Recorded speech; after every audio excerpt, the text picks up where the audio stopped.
Assalamualaikum warahmatullahi wabarakatuh. Halo teman-teman, saya Anif Safia Lafida.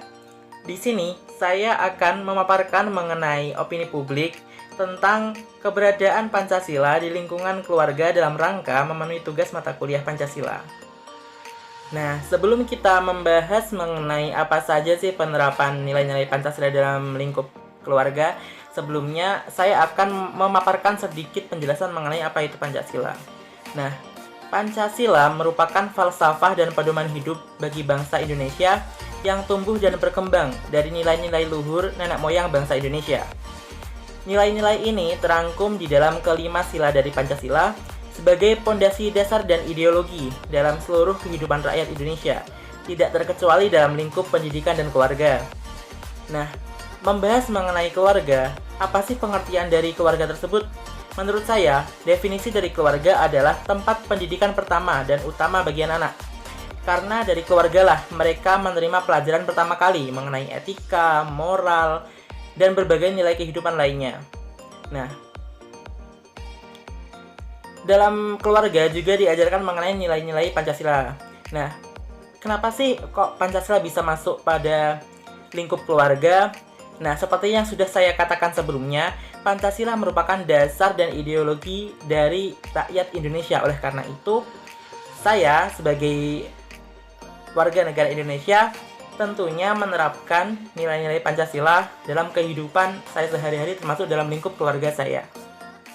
Nah, setelah mengetahui sedikit pemaparan mengenai apa itu Pancasila dan apa itu sih keluarga, nah, sekarang kita akan beralih ke topik utama kita, yakni apa saja sih penerapan dari nilai-nilai Pancasila yang ada dalam lingkungan keluarga? Nah, langsung saja saya akan memberikan beberapa contoh penerapan dari sila-sila Pancasila dalam kehidupan keluarga saya pribadi. Untuk pembahasan pertama, yakni kita akan membahas mengenai contoh penerapan sila pertama pada Pancasila, yakni sila ketuhanan yang Maha Esa.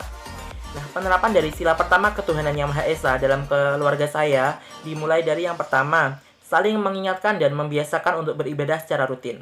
Nah, karena keluarga saya menganut agama Islam, seorang muslim, jadi kedua orang tua saya membiasakan saya dan saudara perempuan saya untuk selalu melakukan ibadah secara berjamaah di musola yang terletak tepat di depan rumah kami. Nah, untuk yang selanjutnya, tak lupa juga orang tua saya selalu mengajarkan saya untuk selalu toleransi terhadap agama atau kepercayaan lain. Hal tersebut untuk menjaga kerukunan antar masyarakat, karena di daerah saya sendiri tidak hanya terdiri dari satu agama, namun ada juga beberapa agama lain, sehingga saya diajarkan oleh keluarga saya untuk saling menghormati perbedaan dan saling menjaga kerukunan satu sama lain. Nah, berbicara mengenai toleransi, hal tersebut juga telah diatur pada pembukaan Undang-Undang Dasar 1945 Pasal 29 ayat 2 yang menyebutkan bahwa negara menjamin kemerdekaan tiap-tiap penduduk untuk memeluk agamanya masing-masing dan beribadah menurut agamanya dan kepercayaannya. Nah, dari undang-undang tersebut dapat tercermin bahwa kita sebagai warga negara Indonesia sudah sewajarnya saling menghormati hak, kewajiban, dan juga antar umat beragama. Baik, untuk selanjutnya, yakni contoh penerapan sila kedua pada Pancasila, yakni kemanusiaan yang adil dan beradab. Nah, penerapan dari sila kedua ini dalam keluarga saya tercermin pada yang pertama, saling menghargai pendapat, baik antara anak terhadap orang tua maupun orang tua terhadap anak. Kemudian juga mau membantu orang tua, terus juga tidak semena-mena terhadap orang tua, saudara, maupun kepada sesama manusia. Nah, pada sila kedua ini diatur dalam Undang-Undang Pasal 28A yang menyatakan setiap orang berhak untuk hidup serta berhak mempertahankan hidup dan kehidupannya. Nah, kemudian pada pasal ketiga, yakni Persatuan Indonesia. Nah, contoh penerapan sila ketiga ini pada keluarga saya, yakni pada kedua orang tua saya, yang selalu mengajarkan saya untuk bersikap baik pada sesama manusia tanpa memandang suku, ras, agama, dan yang lainnya. Hal ini juga tercermin dari pertemanan orang tua saya dengan salah satu pastor yang berasal dari Papua. Nah, dari pertemanan tersebut mencerminkan persatuan yang dapat ditemukan dalam lingkungan keluarga saya.